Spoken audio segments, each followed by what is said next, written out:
that's I think that's the situation that I think we're facing, Cal, in terms of that divide. I Um, think that's rhetoric when all they right, keep so saying that about Mm. how she put a lot of, because I was one person who I stated that often, right? One issue that I had with her was that she put a lot of black men in jail for small, what I would say is small crimes, being the weed situation. I think it was like an ounce, not an ounce, but what was it? Mm.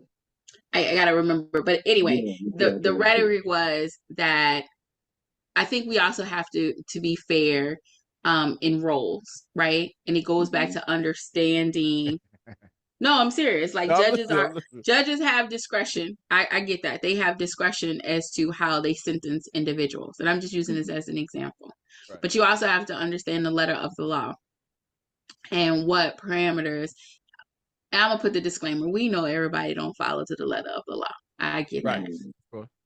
But let's just say in a idealistic world, and I know Mhm. there's going to be somebody that's going to troll and say, but we don't live in an idealistic world, right? But, and we also understand that, rulings are biasly passed because judges have the discretion of you can do 10 years versus life, and oftentimes Blind justice, my ass. I it guess. is blind justice.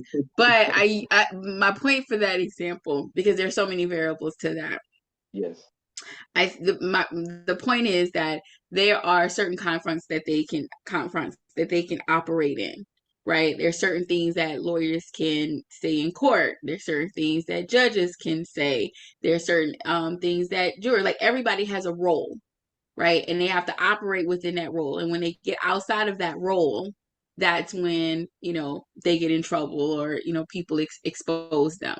And so I think with the rhetoric, and I'm personally calling it rhetoric. I'm not saying that my view is the view of my co-host or anybody else, but I feel like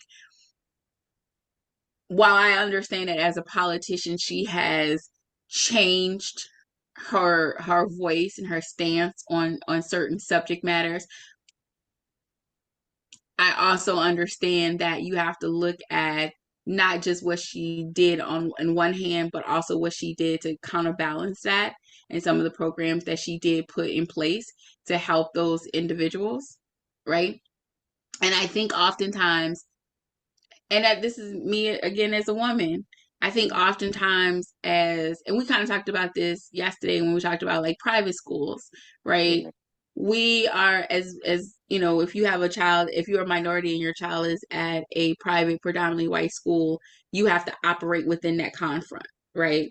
There's certain things you can say, there's certain things that you can do. You have to be strategic about it because otherwise they'll see you coming. And I think it's the same thing when you have females, regardless of race, regardless of age, in government positions, especially high powered government positions. There are certain things that they can do straight, and then there's other things that they have to do wiggly woggly so they don't see them coming. Because if they see you coming, they're going to make it even more challenging for you. And we've seen that, like when we talk about, way back when we had people to assimilate to be white that were actually black, to allow for other blacks or other races to make their way through certain doors and certain systems. So Yeah, I and it's not that happening. so I, exactly. So not that I lose it, what I'm saying, and I'm not excusing what I'm saying is that yeah, she put some people in prison or sent them to jail, but not at the same rate and the same level as some of her white counterparts, right? So we if we're gonna compare, if we're gonna talk about her record, let's compare her record to some of our other counterparts, Mm. right? And